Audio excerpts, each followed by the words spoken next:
Hi hello నమస్తే. మీరు చూస్తున్నది ఆర్సీజీ న్యూస్ ఏపీ. నేను మీ వైఎస్. ఒక్కటే హెచ్చరిక చేస్తున్నా, మా వైపు మోడీ గారు ఉన్నారు, మా కోసం చంద్రబాబు నాయుడు గారు ఉన్నారు, మా కోసం పవన్ అన్న ఉన్నారు, మా కోసం లోకేష్ అన్న ఉన్నారు, అంతిమంగా మా కోసం 5 కోట్ల ఆంధ్ర ప్రజలు ఉన్నారని చెప్పి ఈ సందర్భంగా హెచ్చరిక జారీ చేస్తున్నా. ఇప్పటికైనా మీరు బుద్ధి తెచ్చుకోండి. ఏ విధంగా మాట్లాడతారు అంటే మీ పార్టీ సిద్ధాంతమా ఇది?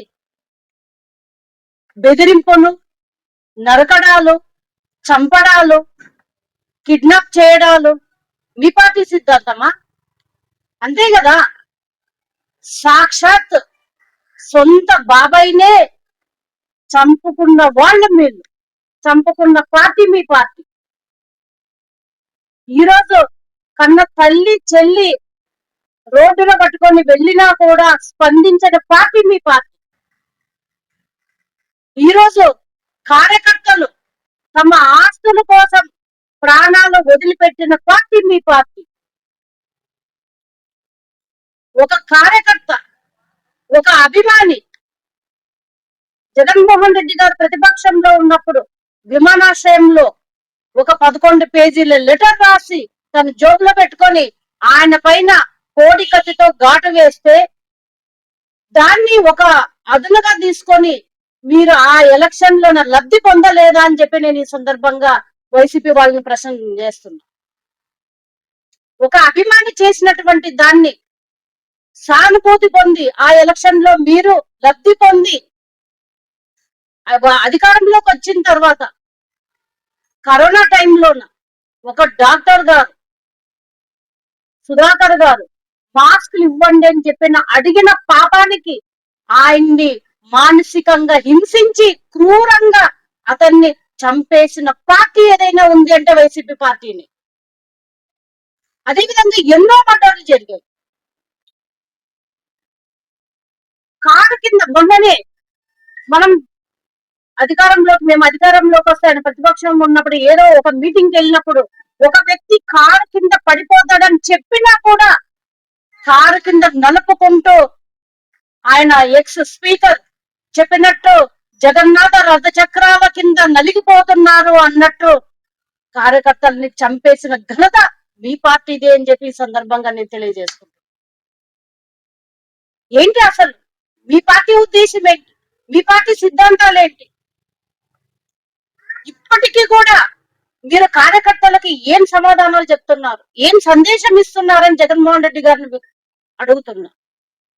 రప్ప రప్ప రప్ప అని చెప్పి ఒకతను బ్యానర్ పెడితే అదే ప్రెస్ మీట్ లో ముసిమిసి నవ్వులు నవ్వుతూ అదేంది రపరప రపరప అని చెప్పి అడిగి ముసిమిసి నవ్వులు నవ్విన వ్యక్తి మీరు. ఇంకా ప్రజల కోసం ఏం చేస్తారు మీరు?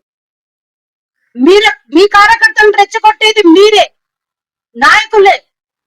కార్యకర్తలను రెచ్చగొట్టడం, వాళ్ళతో మాట్లాడించడం, వాళ్ళు జైలుకి వెళ్తే 3 ఏళ్ళు ఆగండి మేము వస్తామని చెప్పడం. ఈరోజు మా తెలుగుదేశం పార్టీ అయినా, మా జనసేన పార్టీ అయినా, మా బీజేపీ పార్టీ అయినా కార్యకర్తలు కానీ నాయకులు కానీ ఏదైనా మాట్లాడాలన్నా కూడా మేము సంవయనంగా పాటించి అది ఎంతవరకు నిజమని తెలుసుకొని మేము ప్రెస్ మీట్లు పెట్టడం జరుగుతుంది. ఎందుకంటే బాధ్యతాయుతమైన పదవిలో ఉన్నాం, బాధ్యతాయుతమైన ప్రజా క్షేత్రంలో ఉన్నాం కాబట్టి మనం మాట్లాడడం కరెక్ట్ గా ఉండాలని చెప్పి మా చంద్రబాబు నాయుడు గారు, లోకేష్ గారు మాకు దిశానిర్దేశం చేస్తారు కాబట్టి దానికంటే ఎక్కువగా మేము ఏమి మాట్లాడలేము. కానీ అదే మీరు ఈరోజు మీ కార్యకర్తలను రెచ్చగొడుతున్నారు. ఆయన అంటాడు భీమా ఫ్యామిలీ కోసం చావడానికైనా చంపడానికైనా సిద్ధమే. రే బాబు, ఫస్ట్ నీ బతుకేందో చూసుకో అని చెప్తున్నావు. నువ్వు బాగా బతుకో అని చెప్తున్నావు. నీకేదైనా కావాలంటే మమ్మల్ని అడుగు, మా గవర్నమెంట్ ఉంది, మీకు సహాయం చేస్తామని చెప్తున్నాం. ఈ రోజు ఇదే కర్నూలు పార్లమెంట్ లోన ఎంతో మంది బడుగు బలహీన వర్గాలు ఉన్నారు. వాళ్ళందరూ కూడా ఈ రోజు సాక్షాత్ ఇదే బాలనాగరెడ్డి అని అయితేనేమి, ఇదే సాయిప్రసాద్ రెడ్డి అని అయితేనేమి 15 సంవత్సరాలు ఎమ్మెల్యే ఉన్నా ఏం చేశారు మీకోసం అని అది ప్రశ్నించండి. అంతేగాని వాళ్ళ కోసం చనిపోతాము అని చెప్పి మాట్లాడడం మంచి పద్ధతి కాదు అని చెప్పి ఈ సందర్భంగా నేను కార్యకర్తలకి హెచ్చరిక జారీ చేస్తాను. దయచేసి ఇప్పటికైనా మానుకోండి. మీరు మీ పార్టీ అంటే ఏంటో తెలుసుకోండి. మొన్ననే అనంతపురంలోన 100 కోట్ల ఆస్తి కోసం సొంత కార్యకర్తనే చంపుకున్న ఘనత మీ పార్టీది అని చెప్పి నేను ఈ సందర్భంగా కార్యకర్తలకు తెలియజేసుకుంటున్నాను. అదే ఎమ్మెల్సీ తీసుకోండి, అనంతబాబు వాళ్ళ అధికారంలో ఉన్నప్పుడు డ్రైవర్ ని చంపి డోర్ డెలివరీ చేసినా కూడా ఆ పార్టీ కనీసం మాట్లాడలేదు. అదే కొంతమంది ఎమ్మెల్యేలు, మినిస్టర్లు ఆడవాళ్ళ గురించి నీచంగా మాట్లాడినా కూడా ఆ పార్టీ ఎన్నికేసుకొచ్చింది తప్పితే వాళ్ళకి నాయకులకు గాని కార్యకర్తలకు గాని క్రమశిక్షణ అనేది నేర్పించలేదు మీ పార్టీ. అదే మా పార్టీ. మా చంద్రబాబు నాయుడు గారు భారతమ్మను ఒక మాట అన్నాడని చెప్పి మా కార్యకర్తను ఇమ్మీడియట్ గా జైల్లోకి పెట్టించిన ఘనత మా పార్టీ. ఇది మాకు మీకు ఉన్నటువంటి తేడా. ఇప్పటికైనా తెలుసుకోండి. ఈరోజు డాక్టర్ పార్సార్థి ఎమ్మెల్యే గారు ఏం మాట్లాడారు? ఎందుకు మీకు అంత భయం అంటే? మీరు అవినీతి చేశారని ఒప్పుకుంటున్నారు, మీరు అక్రమాలకు పాల్పడ్డారని ఒప్పుకుంటున్నారు, మీరు అన్యాయం చేశారని ఒప్పుకుంటున్నారు. ఆయన మొన్న జగనన్న కాలనీకి వెళ్ళి జగనన్న కాలనీలో జరిగినటువంటి అవినీతిని గురించి ప్రశ్నించినందుక ఆయన పైన ఈ రోజు ఇంత మాట్లాడడం. కానీ దేనికి భయపడం. ఈ రోజు మా బీసీ ఎమ్మెల్యే పార్థసారథి అన్న చేసింది ఇది 100% ఆయన కోసం చేశారు కాబట్టి మీరు ఆయన బెదిరిస్తారు. కానీ పార్లమెంట్ లో ఉన్నటువంటి బీసీలందరూ ఆయన ఎంత నిలబడతారని చెప్పి ఈ సందర్భంగా నేను తెలియజేసుకుంటున్నాను. మీకు నిజంగా అవినీతి చేయకపోతే, జగనన్న కాలంలో అక్రమాలకు పాల్పడకపోతే మీరు నిరూపించుకోండి. మేము ఆ రోజు ప్రతిపక్షంలో ఉన్నప్పుడు చెప్పాం, ఇక్కడనే నేను ప్రెస్ మీట్ లో కూడా చెప్పాను, జగనన్న కాలంలో అవినీతి జరిగింది, ఖచ్చితంగా విచారణ చేయిస్తామని చెప్పాం. ఈరోజు రాష్ట్ర వ్యాప్తంగా ఎక్కడెక్కడ జగనన్న కాలంలో అవినీతి జరిగిందో వాటన్నిటిని తీసుకొని ప్రభుత్వం ఈరోజు విచారణ చేయిస్తుంది. మీరు నిజంగా తప్పు చేయకపోతే విచారణకు సిద్ధం కండి. విచారణలో అన్ని నిజాలు బయటకు పడతాయి కదా. ఎందుకు మీకు అంత ఉలుకు? సాయి ప్రసాద్ రెడ్డి గారు మీ కొడుకు పేరు వచ్చింది, అదేవిధంగా కేతిరెడ్డి ధర్మాపురం రెడ్డి పేరు వచ్చింది. మీరు తప్పు చేశారు కాబట్టి మీ పేరు వచ్చింది. తప్పు చేయకపోతే ఎంతమంది ఉన్నారు? 175 మంది ఎమ్మెల్యేలోనా మీ అబ్బాయి పేరే రావడం అంటే ఏంటి? ప్రజలు కూడా, ఆదోని ప్రజలు కూడా గమనించాలి. ఈరోజు జగనన్న కాలంలోన ఎంత తవ్వితే అంత అన్యాయం జరిగింది, అంత అక్రమాలు జరిగినాయి, అంత అవినీతి జరిగింది. కానీ వదిలిపెట్టాం.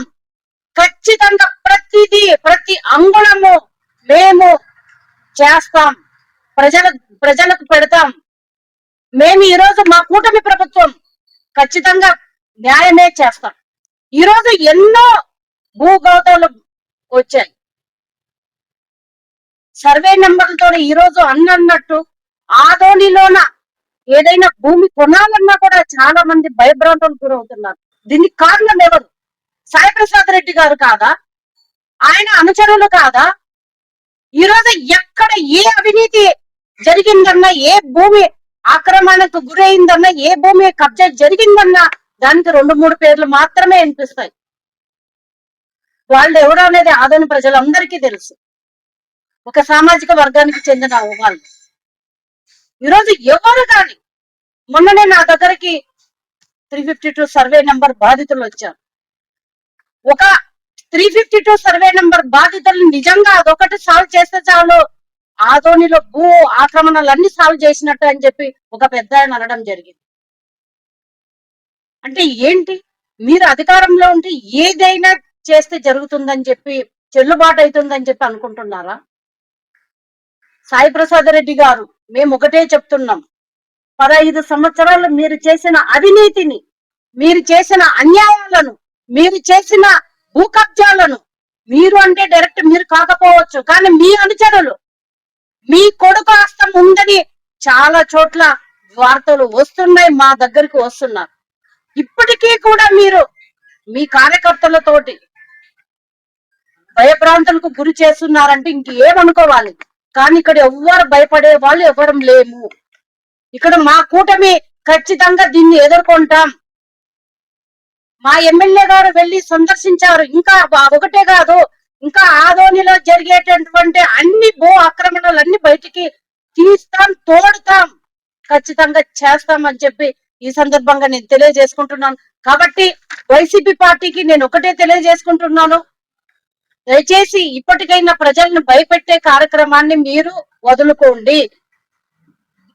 అప్పటిలాగా ప్రజలు ఎవరూ లేరు. ఎందుకంటే ఒక్క ఛాన్స్ అనే పేరుతో వచ్చి 151 సీట్లు ఇచ్చారు. ఏదో యువకుడు చేస్తాడు ప్రజలకు అని చెప్పి వాళ్ళు నమ్మి మీకు 151 సీట్లు ఇస్తే అదే ప్రజలు తిరిగి 5 సంవత్సరాలకే 11 సీట్లు ఇచ్చిన ఘనత ప్రజలది. ఈ రోజు మీరు చేసే ఆక్రమణలన్నీ కూడా మేము రుజువు చేస్తాం. అదే విధంగా మళ్ళీ మీరు వస్తే ప్రజలు కూడా ఆలోచన చేయాలి. మళ్ళీ వైసీపీ పార్టీ వస్తే ల్యాండ్ టైటిల్ యాక్ట్ అనేది మళ్ళీ ఖచ్చితంగా వాళ్ళు అప్లై చేస్తారు. అదే విధంగా మరి భూ కబ్జాలకు పాల్పడతారు. చాలా చాలా కార్యక్రమాలు చేస్తారు. ప్రతిపక్షంలో ఉన్నప్పుడే రప అని బ్యానర్లు పెట్టే వాళ్ళు ఇంకా అధికారంలోకి వస్తే ఇంకా ప్రజలను బతకనిస్తారా? సరే, మా పార్టీ వాళ్ళంటే పక్కన పెడదాం, ప్రజల గతి ఏంటి? కాబట్టి ఆంధ్రప్రదేశ్ ప్రజలకు నేను ఒకటే విజ్ఞప్తి చేసుకుంటున్నాను, దయచేసి ఇలాంటి పార్టీని భూస్థాపితం చేయవలసిన బాధ్యత ప్రతి ఒక్క ప్రజలపైన ఉంది అని చెప్పి ఈ సందర్భంగా ప్రజలకు నేను తెలియజేసుకుంటూ, మళ్ళీ ఇంకొకసారి కార్యకర్తలు, వైసీపీ కార్యకర్తలు ఇంకొకసారి మా ఎమ్మెల్యేల పైన, మా కర్నూలు పార్లమెంట్ పరిధిలో ఉన్నటువంటి ఎమ్మెల్యేల పైన గాని ఏమన్నా గాని మాట్లాడే ముందు 1-2 సార్లు ఆలోచించుకొని మాట్లాడవలసిందిగా ఈ సందర్భంగా తెలియజేసుకుంటున్నాను. నిన్ననే నేను ఎస్పీ గారితో మాట్లాడాను ఈ విషయం గురించి. ఏం జరిగింది సార్, అతన్ని ఇంతవరకు అంటే ఆల్రెడీ కేసు ఫైల్ అయింది, అతన్ని కూడా మేము తీసుకొని విచారణ చేస్తున్నామని చెప్పి చెప్పడం జరిగింది. కాబట్టి మనం కూటమి వాళ్ళు కూడా జాగ్రత్తగా ఉండాలి. ఇట్లాంటి వాళ్ళు ఎక్కడ ఏ సోషల్ మీడియాలో మాట్లాడినా కూడా ఇమ్మీడియట్ గా వాళ్ళపైన కేసులు పెడదాం. ఎందుకంటే మనం తప్పు చేయనప్పుడు భయపడాల్సిన అవసరం లేదు. కాబట్టి దయచేసి అందరూ కూడా, కూటమి కార్యకర్తలు అందరూ కూడా దీన్ని పెద్ద ఎత్తున తీసుకెళ్తామని చెప్పి తెలియజేసుకుంటూ నాకు ఈ అవకాశం ఇచ్చిన అందరికీ ధన్యవాదాలు.